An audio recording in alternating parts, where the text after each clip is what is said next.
The content you're about to hear may be graphic in nature. Listener discretion is advised.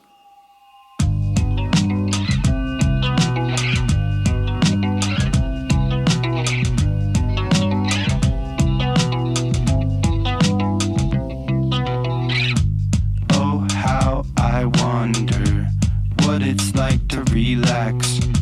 See the sky down under. Hope my plans collapse. Oh, how I'm under the surface of my tears, falling down asunder the meaning of my years.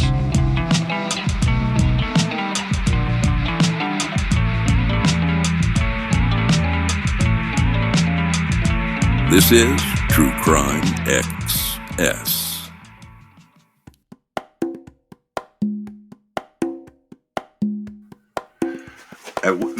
There's this point in time that I remember where you and I sat down and we were looking at police cases, and we still have this idea that at some point we may focus on cases that involve police officers committing crimes or civil rights violations or just general doing the wrong thing. Yeah, doing the wrong thing. And because the point of that is not to chastise the individual, right? Right. The point is to draw attention and broaden the perception of people who absorb information from cases where the police did do the wrong thing, right? Right. So you can recognize it.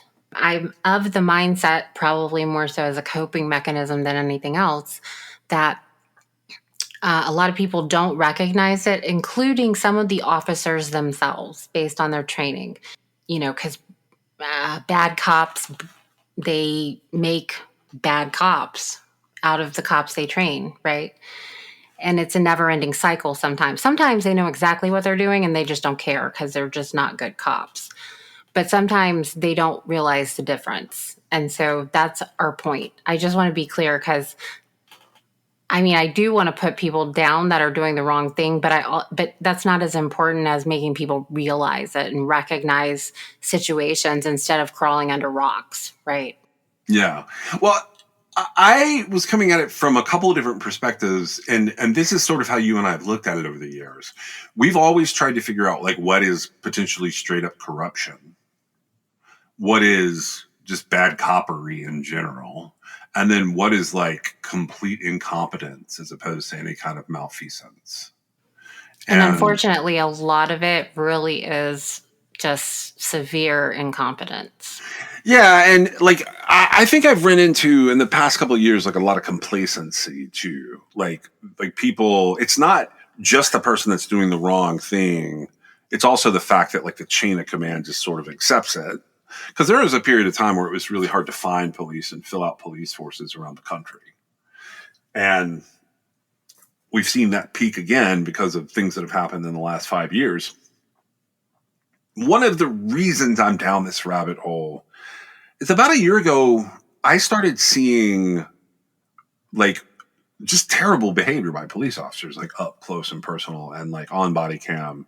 And I had a couple of cases that like, in real life, while I can't like speak exactly to the cases, like I was having to go through the steps of investigating the police, and it's become part of my full-time job, and it drives me a little crazy that I have to do that because it's the last thing that I should have to be doing to figure out if someone's corrupt or if someone's lazy or someone's just like terrible at their job. And it's like it's frequently such a weird mixture of the three. You never quite get to the bottom of what's going on. I could give you like one example off the top of my head that like really bothered me. Was an officer who kept turning their body camera off and on during what I call a whisper stop. Whisper stop is when an agency doesn't either have jurisdiction or probable cause to bring about an arrest, and they will call ahead to an agency that could potentially perform a traffic stop or do something else to effectuate that arrest. I'd like to say that that's actually called a bully stop. It is a bully stop. And you always have to wonder, police officers are not supposed to be bullies. Right. And it that's interesting, right? That I would have to say a patrol cop getting a call in from another agency or however it goes down, right? Like they don't actually, I would say 9 out of 10 of them don't even realize what they're doing is wrong. And let's say that I was the target of a bully stop for some reason, and I, you know, went to the lieutenant or the supervisor or the patrol cop and I said they did something they weren't allowed to do. They would say, oh no, they're allowed to do that. Right. And And see how deeply ingrained it. I know they're not allowed to do it, right? But what I'm saying is when normal people are out there and face these types of situations and something happens that just blows your mind because your whole world just got turned upside down, a lot of people just take the supervisor's word for it, right? yep. And then they're like, oh, police are allowed to do that? No, they're not. I mean, we all know what our constitutional rights are. And sometimes the higher up you go, the harder it is Yeah. to get somebody to admit it, right? But you just have to hold strong, right? But go ahead with but the whisper stop is a bully stop. Right. And, I look at this one particular stop. I'm thinking of the person wasn't from like anywhere close to where I live and work. They were called in for, and I don't even remember exactly what it was, but I think it was something about the headlights on their car or their windshield wipers not doing something. Like it was literally like a $5 infraction they get pulled over for. And like we go through the whole process and like I have to do things like go pull the manual on that vehicle. Does that vehicle have like automatic headlamps when the windshield wipers are engaged? Like how do we end up here? And it just happened that like this particular stop had the body cameras going off and on for a couple of the officers. And what they were really doing is they were talking to another agency and turning off the cameras so that like it wasn't caught on audio or video. And they stopped this person what is essentially 3 times. And by 3 times, I mean they pulled him over for the initial stop and then they got him out of the way of traffic off to this way station. And then they took him from this way station to a place they could dismantle his vehicle. What's crazy about this whole thing is like it was over methamphetamine, allegedly. And they do find some, but it's not on the body cameras. It's not covered in any of the footage of the 9 or 10 officers who end up being a part of this thing. And a judge has to end up ruling on like, where did they go wrong, which honestly is kind of everywhere on this particular stop that I'm thinking of. Did they admit they were turning it off and on, or was it a malfunction? It was not a malfunction. Well, I know it wasn't a malfunction, but did they say it? No, they said that they were protecting undercover who ends up being on body camera anyways, because of right. But obviously, if you get to pick what is right. publicly available or not, that's logically not. That goes against the very fiber of why they're wearing body cams to begin with. It does. And that ultimately ended up being an issue among other things that it got it kicked. And here's the crazy part about it. They do find drugs. They do find money in this instance. I can't track whether the person driving the vehicle knows about it or like the potential is there for him to be kind of a patsy in different ways. I don't know which one he necessarily was, but he didn't seem to have the wherewithal to plot this out himself. But maybe he did. Maybe it's all a really good act. In which case, the officers have seriously screwed this up to the point that they can't get that guy off the street or anything related to him because of the way they've done this. By the time I catch this case and go through it all, we're a year and a half in. Like this guy's been sitting in a jail with 25 years in prison and a $500,000 fine hanging over his head for a year and a half. Right. And his entire life is basically ruined. Right. And, there's been other big cases that I'm thinking of one guy in particular, and I can't remember what state he was in, but he got more callers than more meth arrest than anybody ever. And come to find out he was planting the drugs. Right. And it was a disaster, right? He ruined people's lives because he wanted to climb the ranks. Yeah. And I remember, I don't know the guy's name, but I remember in that case, the DA took action. The guy went to jail for a really long time, which is what should have happened, right? Yeah. One of the problems that we have with this case that I'm kind of running my mouth about is So if that guy's not a bad guy, that means that you now have bad cops that you have to watch.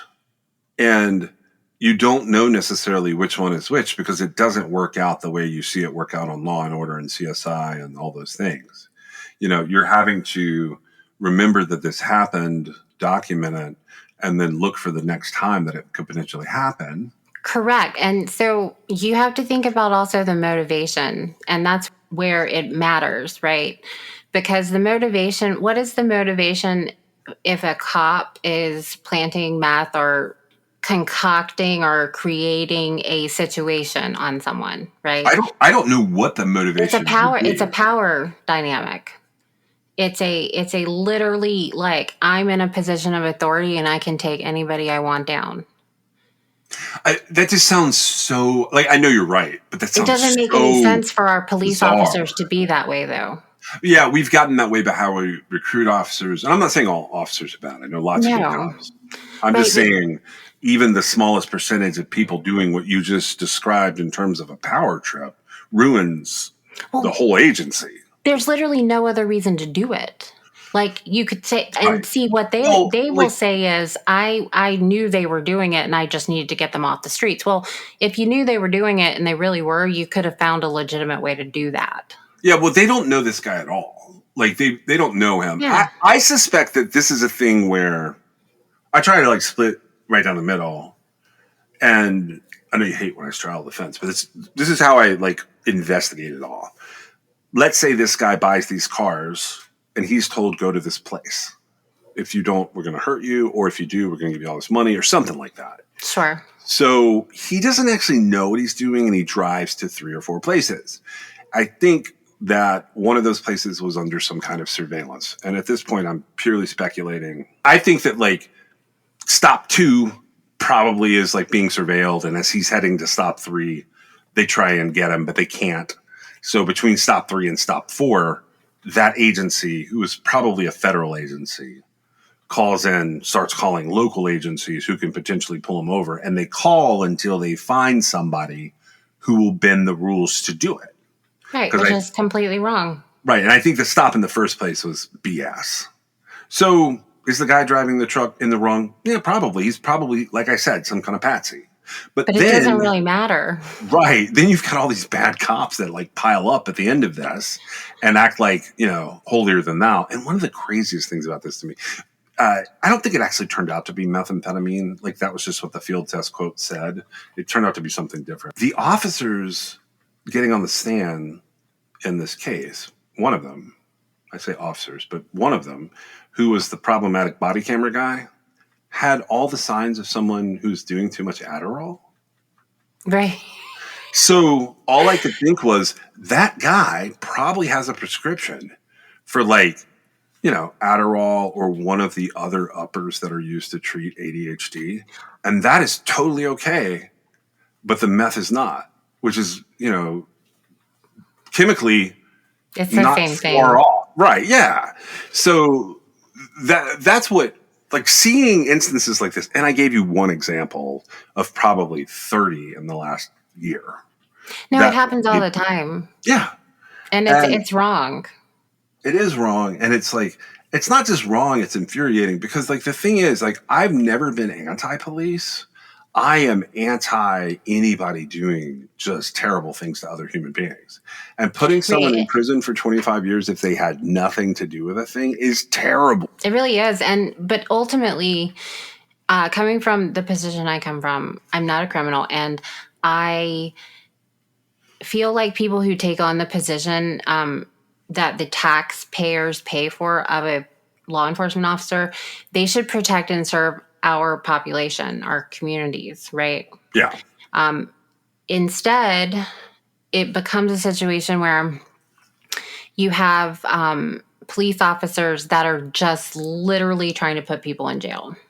Right. And I see it all the time. And I understand, from a criminal's perspective, a lot of times criminals won't stand up to the police. And I'm not saying you should stand up to police necessarily when the event when your interaction with them is happening, because that could go bad.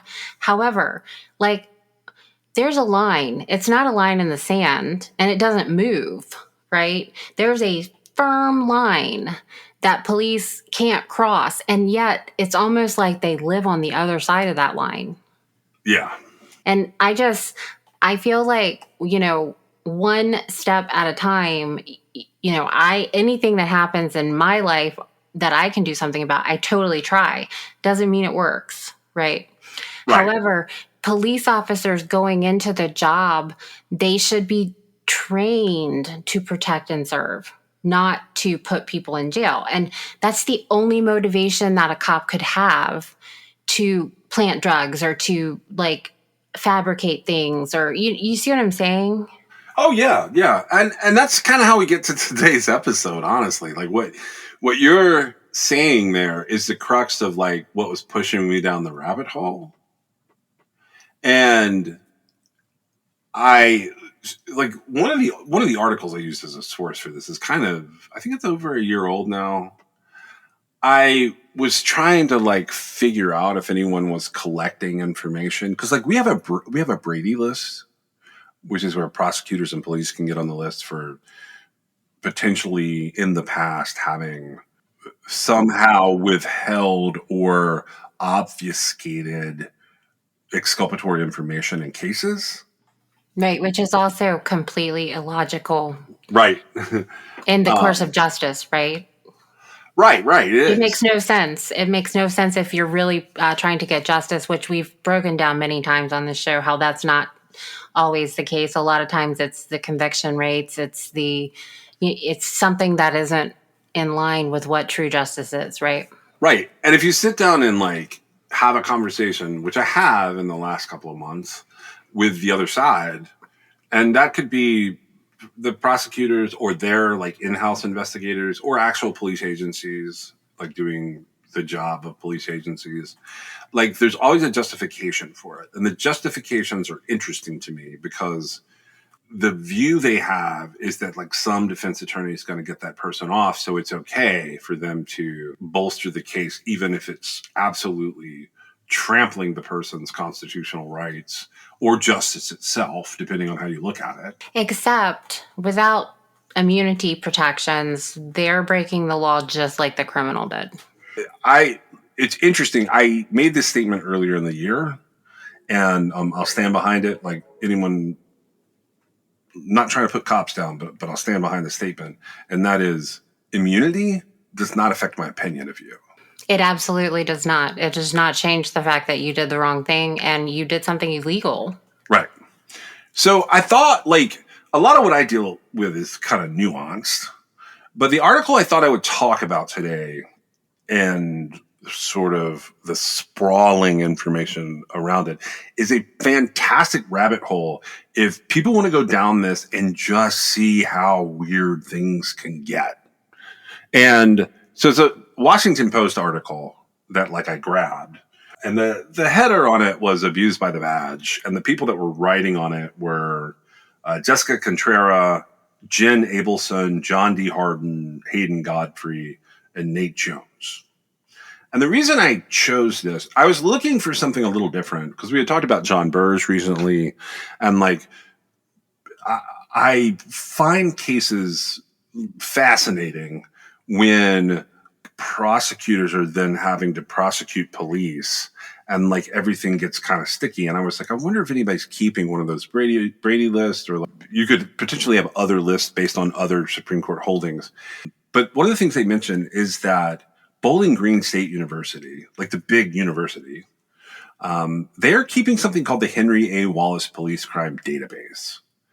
And this database documents summary information for 19,405 criminal arrest cases between 2005 and 2020 involving 15,769 individual, non-federal, sworn law enforcement officers. It's a lot of words to say. They are tracking what cops do to get arrested. So first of all, the fact that we have 15,769 police arrests is wild to me. I know we have a lot of police officers. That's a 15-year period, so it's over 1,000 people per year. And they break it out like this. If you go to Bowling Green, it's at policecrime.bgsu.edu/home/crimes. I think if you go to /home on that, it'll give you the overview. And it says, alcohol-related offenses, drunkenness, or liquor law violations, which neither here nor there on those. Assault offenses, driving offenses, drug offenses, fraud offenses, gambling offenses, homicide offenses, larceny or theft offenses, offenses against, quote, the organization, end quote, sex offenses, and other offense characteristics. But I think this is worth talking about from the perspective of there's a database where you can go look up individuals or offenses. You can look up victims and what's happened to them. Right. And I want to make the distinction here that I completely understand that cops are people. There's a lot of things cops can do that humans do that I don't necessarily feel like it's necessarily corruption in the department they work for. Like it's just them being a stupid human, like you were saying, like drunk driving or whatever, right? Right. And so I don't want to like necessarily put cops down when they make mistakes, or it's more of a professional capacity thing, right? I think for so. me. Yeah. I mean, obviously, I don't want people to commit violent crimes against anybody, and I don't want anybody committing them, including law enforcement. But like, I don't think this filters out. I mean, it does. You can put filters on the database, but it's literally every single person who was a sworn officer, I think, during the time they were arrested, right? Correct. Yeah. This, in most of these cases, it's an arrest. It doesn't, it's some are on duty, some are off duty, but it's an arrest while they are an active sworn police officer that largely in most of these instances, it should end their career. It does not always, but it should. Right. You're right. Exactly. So I'm jumping around here because like my topic is not necessarily based on any individual thing that's going on. It is kind of strung together by this Abuse by the Badge article that I want to talk about. And then I want to talk about some of the stuff that's in the database. And then I pulled some individual articles that I will kind of cite as we go, because some of these cases are fascinating to me. So this gets published in the Washington Post June 12th of 2024. And it opens up pretty low-key. It says, they served in police departments big and small. They were new recruits and seasoned veterans, patrol officers, and chiefs of police. They understood the power of their guns and badges. In many cases, they used that very power to find and to silence their victims. A Washington Post investigation has found that over the past 2 decades, hundreds of law enforcement officers in the United States have sexually abused children, while officials at every level of the criminal justice system have failed to protect the kids, to punish the abusers, and to prevent additional crimes. Police and sheriff's departments have enabled predators by botching background checks, ignoring red flags, and mishandling investigations. Accused cops have used their knowledge of the legal system to stall cases, get charges lowered, or evade convictions. Prosecutors have given generous plea deals to officers who admitted to raping or groping minors. Judges have allowed many convicted officers to avoid prison time. All the while, children in every state and the District of Columbia have continued to be targeted, groomed, and violated by officers sworn to keep them safe. Okay. They go on to talk about the fact that 1,800 officers, not including anyone in a federal capacity, just state and local officers, have been charged with crimes involving child sexual abuse from 2005 to 2022. And that's the topic for today, because I pulled 3 or 4 of these cases to talk about amongst the larger problem, because one of them blew my mind. You can find this out of NBC. It's kind of all over the place.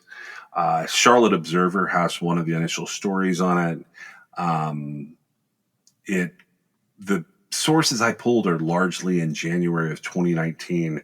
And I think the basis for those stories is there's some lawsuits that come about. But here's a summary of it, and we'll talk about this one first.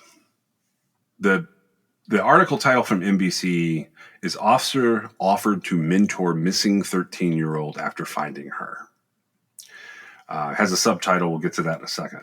But it says a police officer in North Carolina is accused of raping and impregnating the teenager he was once assigned to find in a missing persons investigation.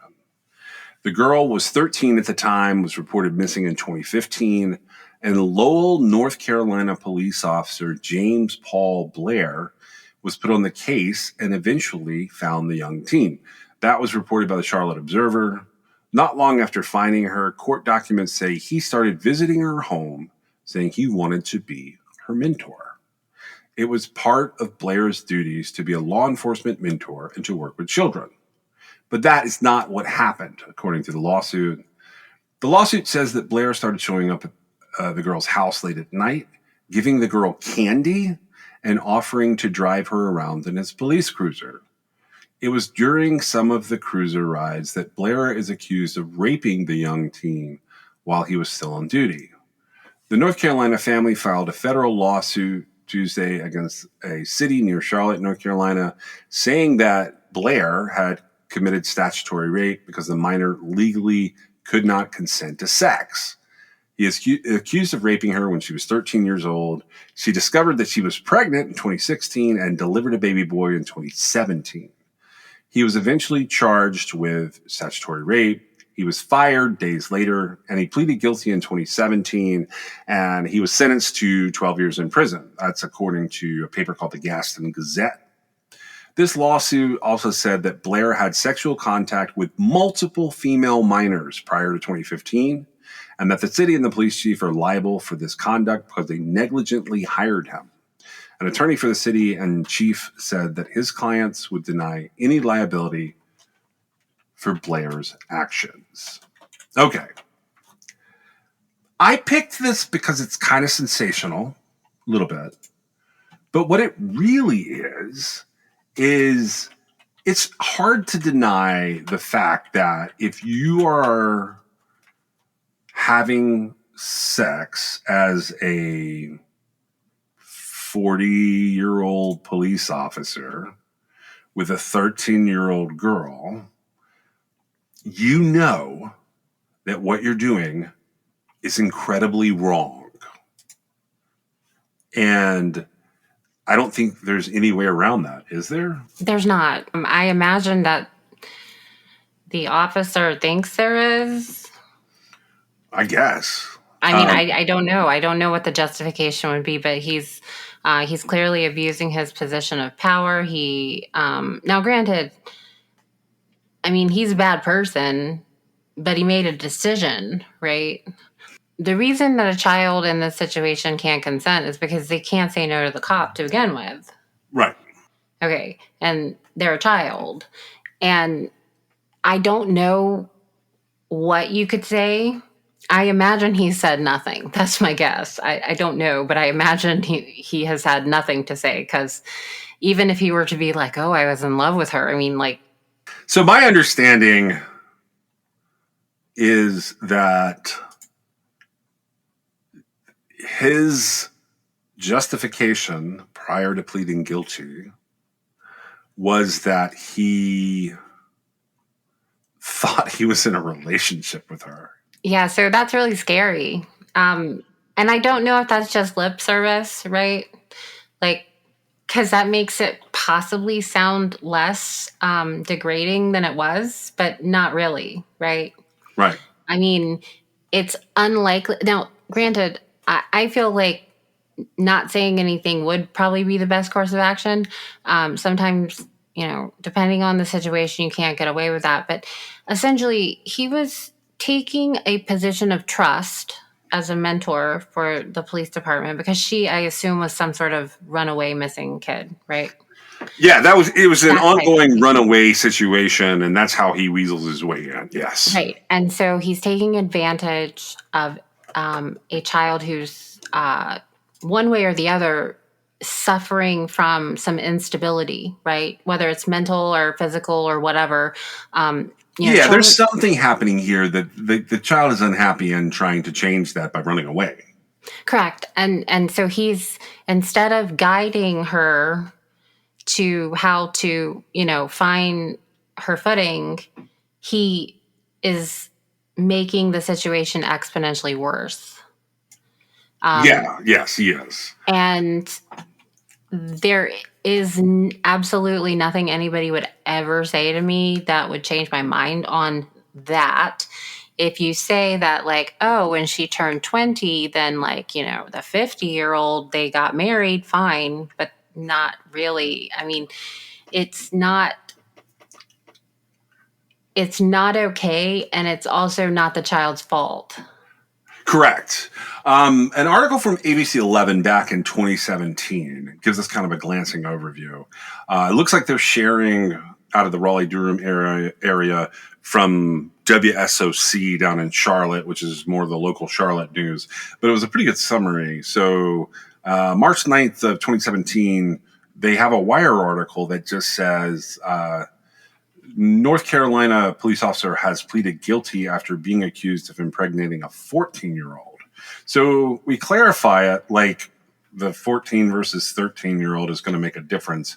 I don't see it making a difference for me personally.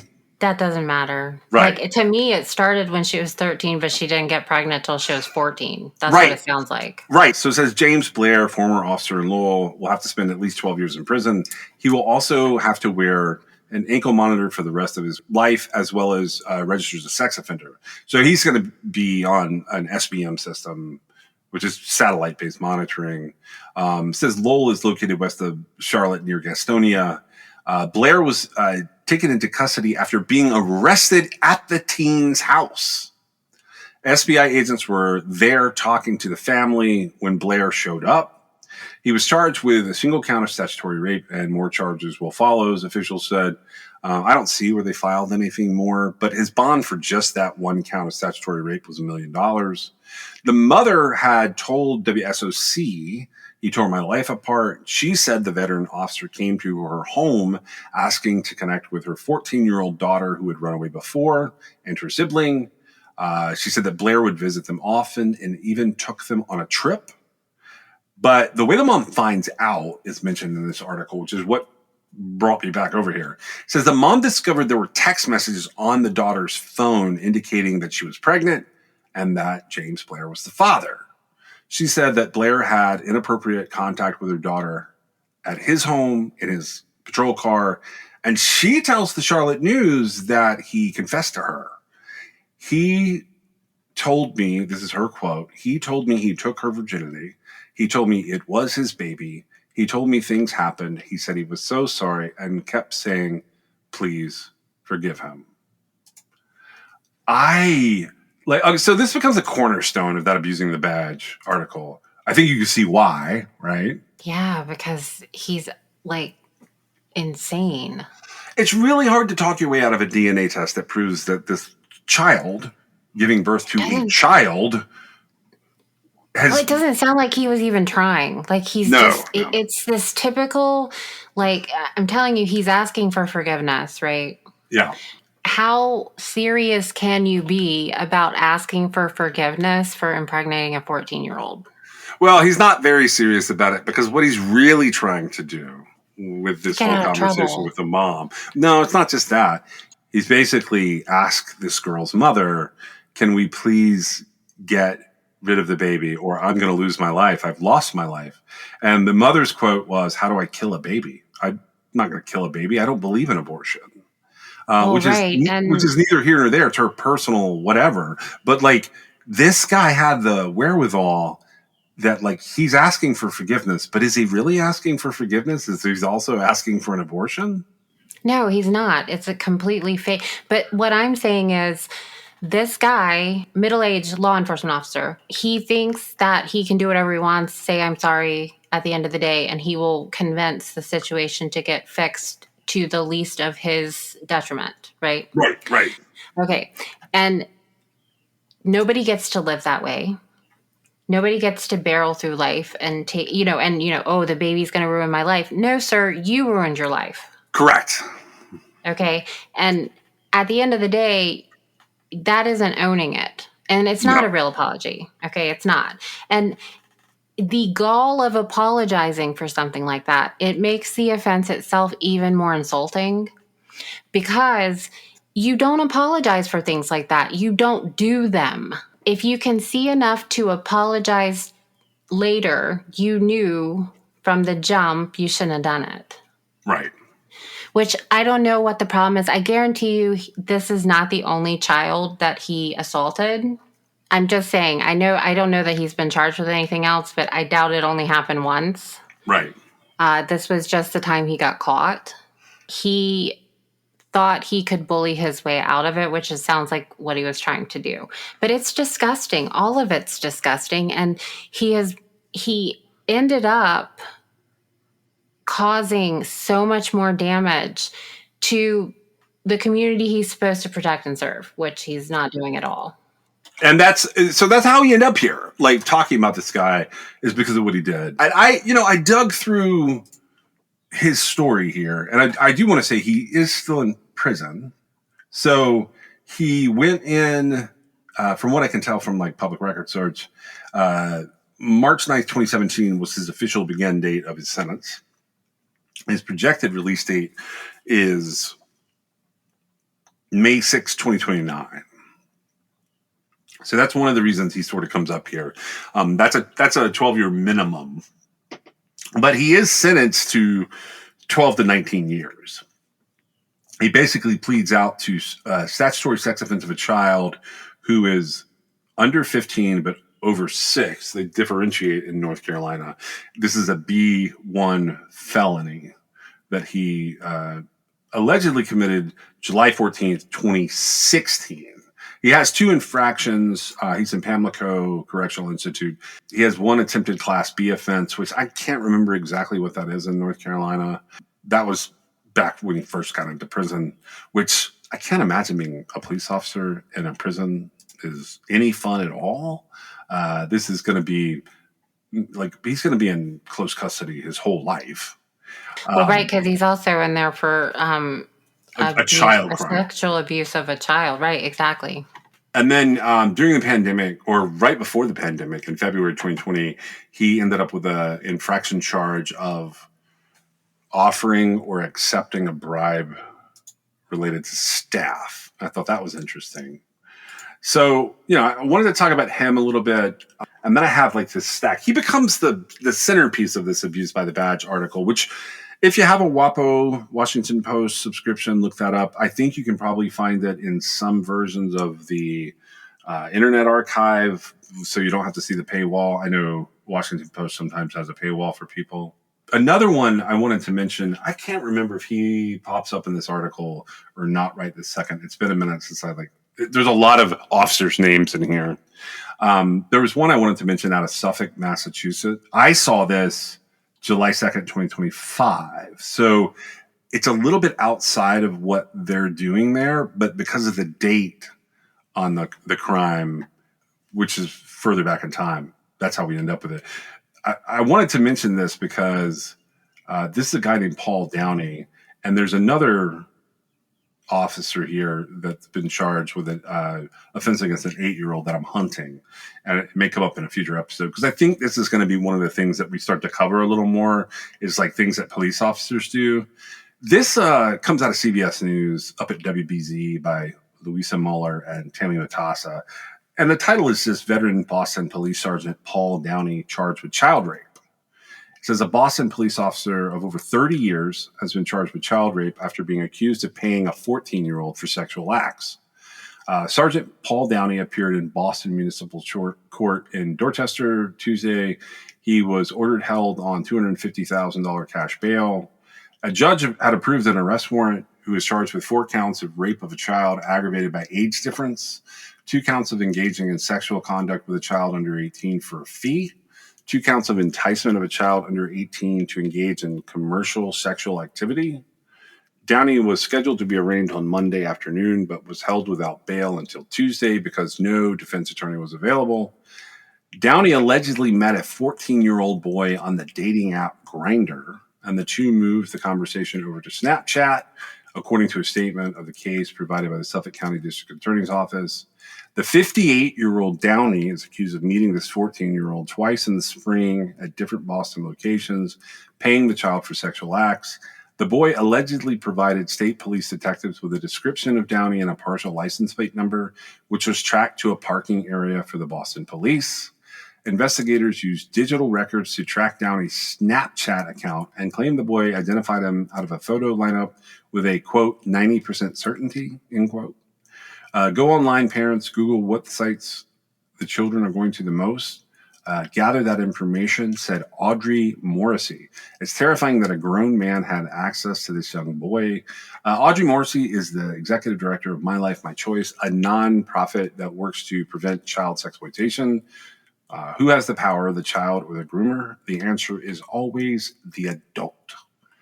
Sources tell WBZ's I-Team that Downey used to be an instructor at the Boston Police Academy. According to Boston Police, he joined the force in 1991. These charges are obviously very troubling, and our thoughts are with any alleged victims. We have faith in the Massachusetts State Police and the Suffolk County District Attorney's Office to conduct a thorough investigation. The officer was immediately placed on administrative leave. This is according to Boston Police Commissioner Michael Cox. On Wednesday, the Peace Officers Standards Training Commission, or POST, suspended Downey's law enforcement certification. And it says he's due back in court later in the summer. I bring that up because parts of that are a lot more than what happened in the North Carolina case.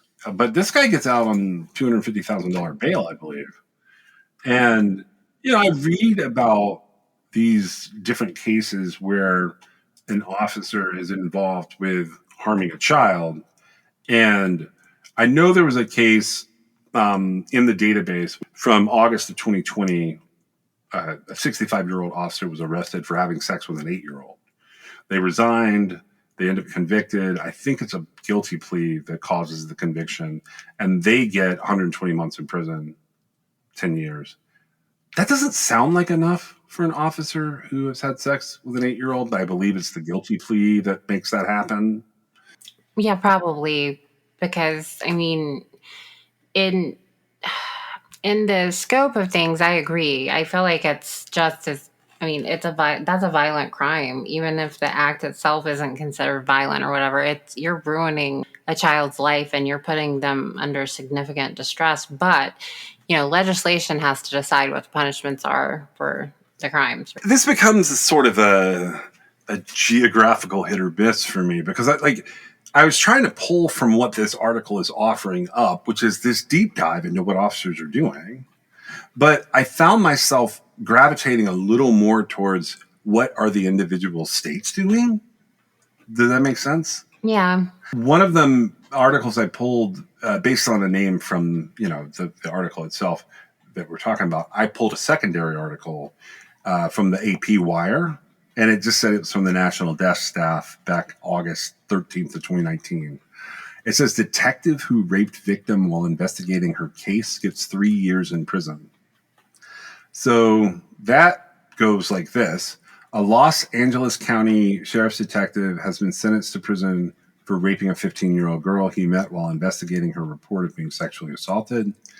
This guy's name is Neil Kimball. He was 46 years old back in 2019 when this article popped out. So he's 6 years older now, 52. Of Agora was sentenced to 3 years on Thursday. He pled guilty last month to unlawful sexual intercourse and committing a lewd act with a child. The crimes occurred in Ventura County, California. Prosecutors say that Kimball befriended the girl in 2017 after she reported being sexually assaulted in neighboring Los Angeles County. Kimball was charged with raping the victim while she was tied or bound. So I am guessing they mean handcuffs. He was also accused of witness intimidation by threat or force. The girl did not report the encounter. A different officer took over the case about a year later. Her father told the new investigator about this assault having had happened. In addition to this jail time, he gets 3 years. He gets 36 months. Kimball must also pay the teenager $50,000 and register as a sex offender. And this is interesting to me. It says that KABC TV, so the ABC outlet out there, they say that the sheriff's department is reviewing as many as 300 cases that Kimball had handled for the Special Victims Bureau to determine whether any other misconduct had taken place. That's crazy. He gets 3 years. Well, not to mention, he gets 3 years and he has to pay the victim $50,000. Right. So I feel like maybe the wires got crossed and the wrong message is happening here. Definitely. I mean, Definitely. He never should have been part of a special victims unit, clearly. I don't really know how you suss that out because I can't get behind. There is no leeway on there's no, what's the word? I'm sure, I don't know that he got up and was like, I'm doing the wrong thing. I don't know that he could somehow justify it, right? I don't know. But like, there is no justification for it. You're lying to yourself. Well, I think the only thing that they could really say is kind of what I mentioned earlier had been confided in me on one of the other cases. And that is like, they can say essentially, I was in love, which is BS. I mean, these are children. It just doesn't matter. Like, like if you're in love with a kid and you're a grown adult, you're a pervert. Correct. Yeah. And so it There's doesn't no way matter. to defend that. Correct. And it's, and I do understand, but one of the previous articles, it was like, who is responsible for it? It is always the adult. Yes. Always the adult. It's never the child's fault. And that's probably more from a legal point of view, but there's a reason why, even if a child is, agreeing to it, like their brains are not at a level where they can give any sort of consent because of different dynamics that come into play. And with police, like grown adults do what police are telling them to do. Okay, so a child definitely will not feel like they have the ability to say no. And, just in general, I mean, I can see exactly how that goes wildly out of control. In an encounter with police, there are very few people that can be a law enforcement officer and not abuse that. And I realize a lot of people will say, well, I wouldn't do that. Well, have you been in the situation? Are you sure? Because I feel like some very well-meaning officers there's something about it that just it makes somebody feel good. It's a power thing, right? Yeah. And when you're in the middle of the encounter, you lose yourself in it sometimes. And I'm just saying, like, it can get out of control really fast and you've got to have your boundaries. And if you can say, oh, I'm in love with a 15-year-old and you're a 45-year-old man, I mean, dude, you've got a problem. Yeah. Yeah. And so there's a lawsuit in this case, in the Neil Kimball case. And that lawsuit basically is recounted a couple of different ways. WitnessLA.com put out an article, and this is a little later. This is in 2020. It's in August of 2020 by Celeste Freeman. It says LA County agrees to pay $5.5 million to teenager in violent rape case involving LASD detective with 2 alleged prior incidents. So I thought I'd bring that up here because, once it hits the mainstream and gets a little infamy behind it, it's hard to sort out what's like really happening. But I feel like once you get people working out lawsuits, sometimes you can glean some of the facts back. It says Tuesday, August 4th, 2020, the Los Angeles County Board of Supervisors settled a high-ticket lawsuit against LA County and the LA County Sheriff's Department for $5.5 million. The settlement was made on behalf of a young woman identified as Jane Doe, and this was to protect her privacy. In the civil rights complaint, Jane Doe's attorneys, which is a group that includes famed victims' rights lawyer Gloria Allred and other partners in her firm, which is why, that's why I say, like, some of this infamy can make these cases a little crazy. But they describe in this complaint how a detective in the sex crimes unit of the LA Sheriff's Department forcibly raped Jane, who was then 15 years old. The alleged rape occurred after the detective had been assigned to investigate a previous sexual assault that the girl had reportedly endured, but could not bring herself to talk about until the detective persuaded her to trust him. Also, there were other alleged on-duty incidents of sexual impropriety by the detective in the years before he met Jane. Yet no one in an official capacity appeared to view these allegations as worthy of note. Here's the story. The events on which Jane's lawsuit is based occurred in November 2017 during the term of former LA County Sheriff Jim McDonald. Jane Doe's part of the story actually began several months earlier when her dad learned that his daughter, who was 14 at the time, had been raped. As is often true with those who have been sexually assaulted, Jane couldn't stand to tell her father or anyone else the details, only that the rape had occurred and who had reportedly done it to her. Jane's dad, who is called John Doe in these articles, reported the sexual assault to the sheriff's department, and the case was assigned to Detective Neil David Kimball to investigate. Jane and her father met Detective Kimball for the first time at a local Starbucks. Kimball wore casual civilian clothing for their meeting, hoping to make the girl feel more at ease. Yet, as has been the case with her father, Jane could not bring herself to discuss the details of the rape. She could do little more than to say that it definitely had happened. Before Kimball left the meeting, Jane's dad told the detective that it might help if he took Jane on a, quote, ride-along sometime in the future. The father hoped that if his daughter was able to trust the deputy, that she might open up enough to explain the details of her attack, which would presumably help with the case. So with that, Detective Kimball took Jane on a series of 4 ride-alongs, each time with her father's permission. The strategy seemed to be effective. During the third of the 4 ride-alongs, Jane Doe asked Kimball if the person who had raped her had been arrested and was in jail yet. The detective reportedly told the girl, no, not yet, but he was encouraging. He said, we're working on it. After this assurance, Jane told Kimball that she thought she felt safe enough to tell him about the details of her rape. So she did. After ride-along 3, Detective Kimball asked Jane to accompany him on one last ride-along, which took place in November of 2017. And again, Jane Doe's dad gave her permission to go with Neil Kimball. In the case of their 3 previous drives, Kimball had reportedly driven Jane around in public areas, but this time was different. According to the complaint for ride number 4, when the detective arrived in the late afternoon to pick Jane up, although for other ride-alongs he had always dressed in street clothes, this time he was wearing his LA County Sheriff's uniform, featured his badge and his gun. It was the one and only time that Jane had seen Kimball in uniform. In addition to the change in his way of dress, accordingly, Detective Kimball's actions were also allegedly different. For one thing, he stopped at a store to purchase some unnamed items, and then, although he works and lives in Los Angeles County, Detective Kimball drove Jane around in some of the less populated areas of Camarillo, finally winding up on a dirt road, at the end of which an RV was parked.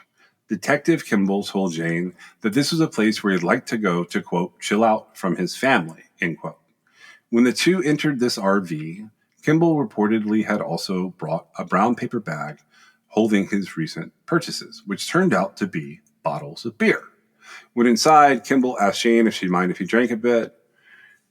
Jane said, no, as long as you're able to drive. Next, according to the complaint, Kimball offered her a beer. When she declined, he reportedly opened a second beer anyways and gave it to the 15-year-old. Then, according to the civil complaint, the uniformed detective thanked her for, quote, drinking with him. The detective trotted out the worst kind of cliche and told the teenager he was lonely because his wife was working and his daughter had gone away to college. But Jane did not want to drink, so when Kimball again urged her to drink the beer, according to the complaint, the teenager expressed her discomfort and asked him to take her home, saying she didn't feel safe. Instead, this supposed protector allegedly assured the girl that he wasn't going to, quote, hurt her and that everything will be okay. Starting to become freaked out, Jane reportedly got up and tried to get to her phone in order to call someone for help. It was at this moment that Kimball allegedly grabbed Jane before she could make the call, put her on the RV's bed, and when she struggled away from him, he pulled out his handcuffs and attached them to her wrists.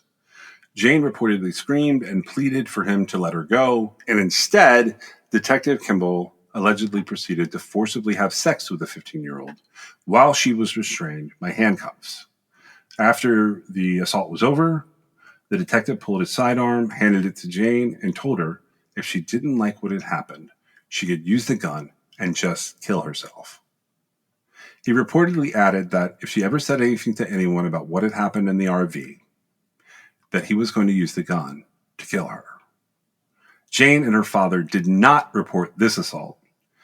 Nearly a year later, when Kimball was reportedly on leave from work for unrelated reasons, a new detective took over Kimball's case and began calling those involved one by one. Jane's father told the new detective about what had been done to his daughter by a detective that she had felt she could trust. Kimball was arrested on November 16, 2018, after a 20-year career with the department and a month-long investigation. So one of the things they throw in here is interesting. And again, this is Witness LA. It says, as it happens, as mentioned earlier, this was not the first time that Detective Kimball had been accused of sexual improprieties while on duty. By the time he was charged with raping Jane Doe, this was going to be allegation number 3. In February 2009, 4 years before he was promoted to the Special Victims Unit, a woman said he grabbed her hand and attempted to make her touch his genitals and other related sexual actions. This allegedly occurred when the woman had asked to use the bathroom after Kimball and his partner had stopped her and several of her friends outside a Travel Inn. Kimball ended up following the woman and her friends inside the hotel and allegedly then began making advances, including telling the women they should get into the hotel's jacuzzi. The women said they were able to pull away. The woman said she was able to pull away from the detective's grasp, and Kimball eventually backed off. According to the LA Times' Maya Lau, LA County prosecutors found, quote, insufficient evidence. So they decided not to pursue this 2009 incident. And in 4 years, in 2013, Kimball joined the elite Special Victims Unit. A year later, there was another case of allegedly inappropriate sexual behavior. This second set of actions involved an LA fashion designer who told the Daily Beast that she had tried to warn the LA County Sheriff's Department about Kimball in 2014, a year after his promotion, and 3 years before he allegedly raped Jane Doe. According to this designer, Kimball was assigned to investigate her alleged rape case, but in the course of meeting with her, Kimball repeatedly made inappropriate and suggestive remarks. He made flirtatious comments, accusing her of liking her alleged assailant, and even encouraging her to go back to see him so that maybe next time they could have sex more, quote, gently. There's more to this story if you want to look it up about Neil David Kimball, but the bottom line is it is absolutely horrible what this man did. And I think he's the most egregious of the bunch, just for today, from the perspective that he actively sought out to be a part of the Special Victims Unit as a rapist. Well, I mean, do you think that that's what he had? Do you think he thought that of himself? I don't know what he thought of himself. Like he exploited victims, right? He was definitely exploiting them. But he had to, well, I could be wrong, but he had to somehow think it was okay for some reason. And so just to be clear, perhaps you should go back to see your assailant, and next time you can have like consensual sex that's more he'll be gentler. Yeah. That is like blatant misogyny, right? Oh, of course, yes. And that's all it is. It's minimizing a violent crime. And like, how does that person that could even come into his mind to say that to a victim? How does that guy end up on the Special Victims Unit? Like, how is it that isn't squashed immediately, right? Now, I do understand why some of the complaints that were sort of made against him, he was just acting inappropriately, but it seemed like it was sort of at a distance. Yeah, I still think that blocks you from being on the Special Victims Unit if you know what happened. I mean, yes, but at the same time, I don't know what both sides of the story were, right? That's true. Right. And so because of that, unless there is because some people, men and women, they're either awkward or inappropriate, right? Yeah, oh yeah. And they're not even like, it's not even in their mind that they're like, that they're, deviant. Yeah. But the behavior can come across that way. And it's just really just awkwardness. And I feel like that could have, I don't know what exactly happened, but based on what they said, nobody got attacked, right? It was more of a like, what the heck is this dude doing situation. Now, the situation where he was telling the victim she liked her assailant or whatever, like that's crazy. I have no idea that dude shouldn't be part of the special victims unit for sure. It should be blatantly obvious, right? Yeah. Like, this is not a personality trait that can be overlooked when we're talking about somebody who's dealing with sexual assault victims. You could disagree that it's a rape, but you're never going to like talk a victim into not believing that they were raped. Like, that's wrong. And he must be a real bag of poo to exploit sexual assault victims, especially the ones that are underage. With the Jane Doe case, I would have to say that is one of the worst abuses of power that I've ever heard of a law enforcement officer taking. He gained trust with her father. He took a traumatized child and traumatized her further. And I don't know exactly, like, if he was like, you can take my gun and kill yourself, destroying all the hope she could have possibly had, like, as far as like, that's how she's going to be treated. And it went so far beyond just being like a perverted jerk who is a criminal to being like, it was vindictive almost. It was weird. That's a weird thing that's happening there. And, unfortunately, I wish that the little girl would have just shot him, but, it's better that didn't happen because he got called out for what he had done. But, when you're in that position as a female child, like, you're stuck. She was stuck. And that is so incredibly wrong. He blatantly abused his power. And I imagine he did it under the guise that, like, there was nothing that could be done about it, right? Yeah. Because otherwise, why would you do that? I can't imagine like anything being justifiable in terms of like what this guy was doing.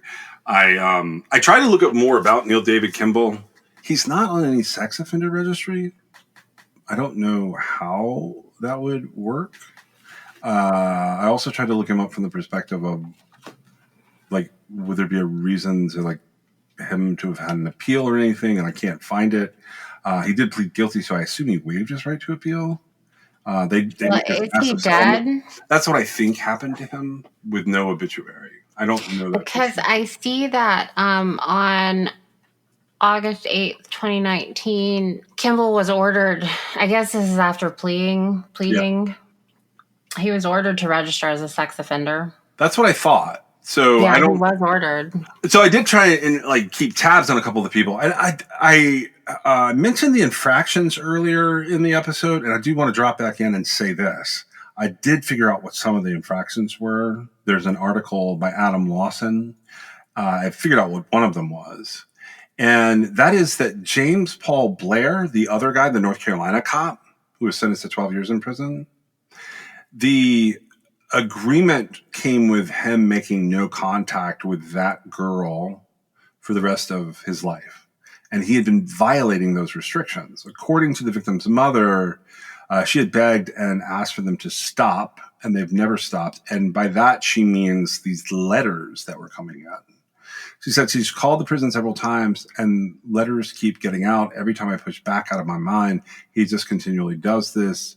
At the time that she's saying this, the child is 15, turning 16, and the mom is raising her granddaughter or the baby from this.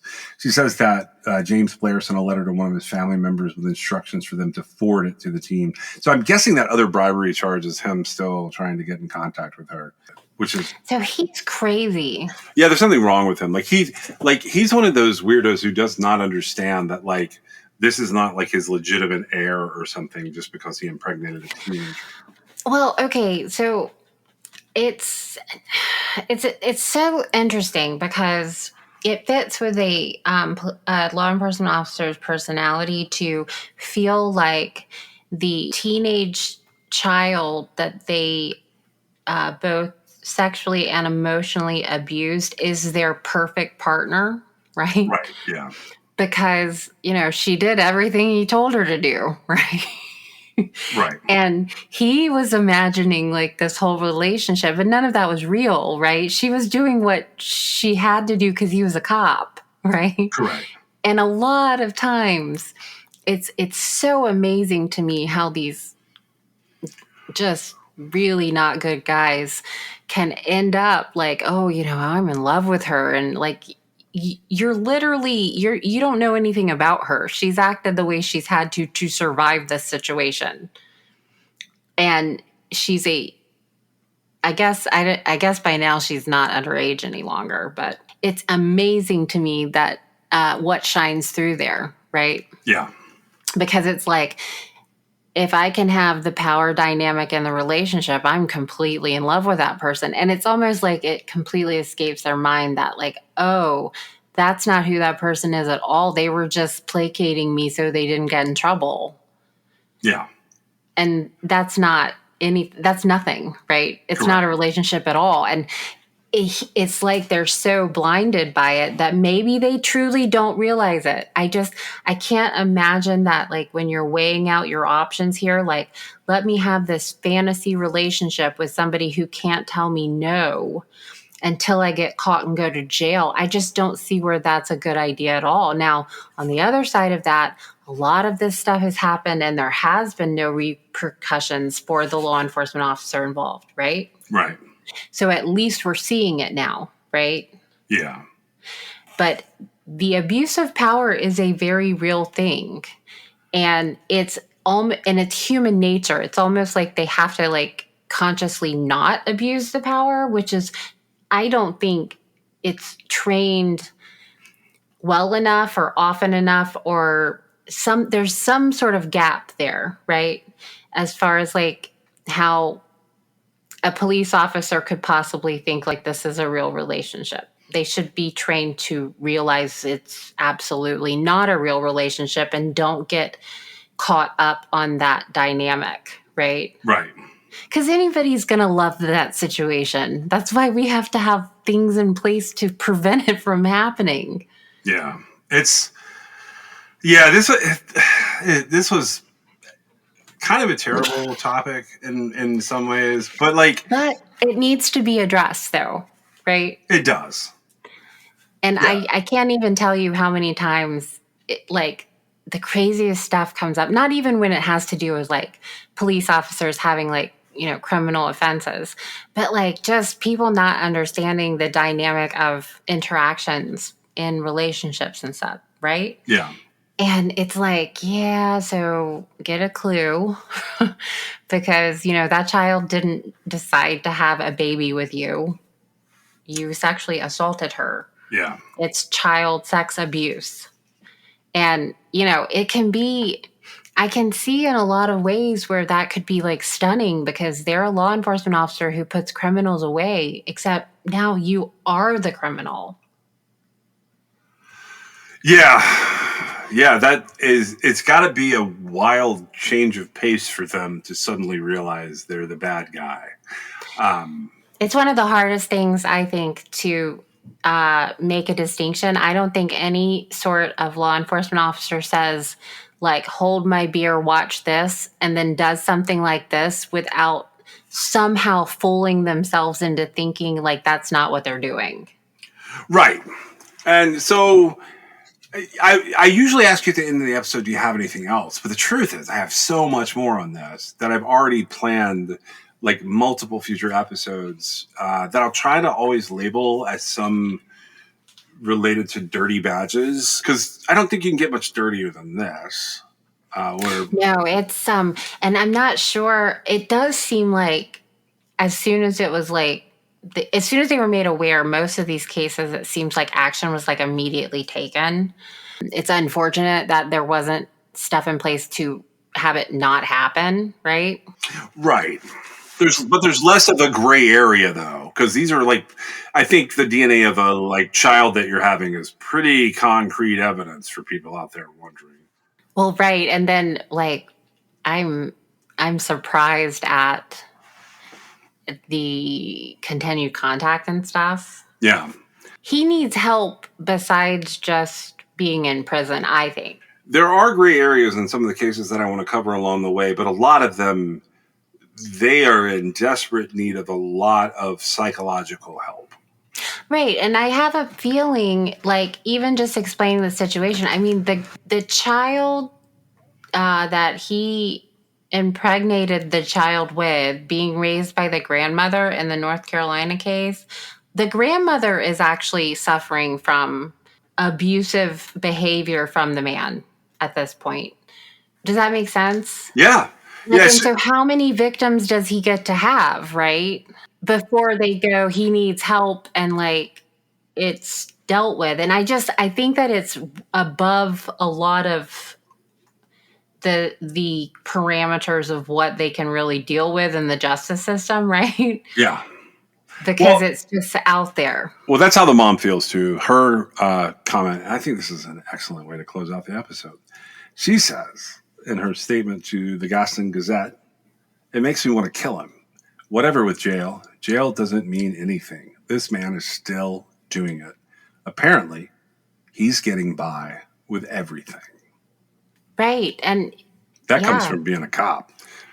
It does. And I promise you, like something got flipped there because I don't know for certain he's doing things thinking I'm getting by with everything. He's like, this is just the way I am. Right. And so that has to be adjusted. And that's where that extra help comes into play. Special consideration was given to True Crime Excess by LabrattiCreations.com. If you have a moment in your favorite app, please go on and give us a review or a 5-star rating. It helps us get noticed in the crowd.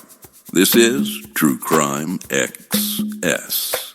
You fall like the stars. I break things like guitars. Thick skin, no scars. We're in trouble, we took it too far. I don't want to go, but it's 'cause I'll disappoint ya. It's all I've ever dreamed of, something I cannot let go of. I hate the competition, this culture's like a gym, and I lost the motivation to get fit in your expectations. True Crime Excess is brought to you by John and Meg. It's written, produced, edited, and posted by John and Meg. You can always support True Crime Excess through Patreon.com, or if you have a story you'd like them to cover, you can reach them at TrueCrimeAccess.com. Thank you for joining us.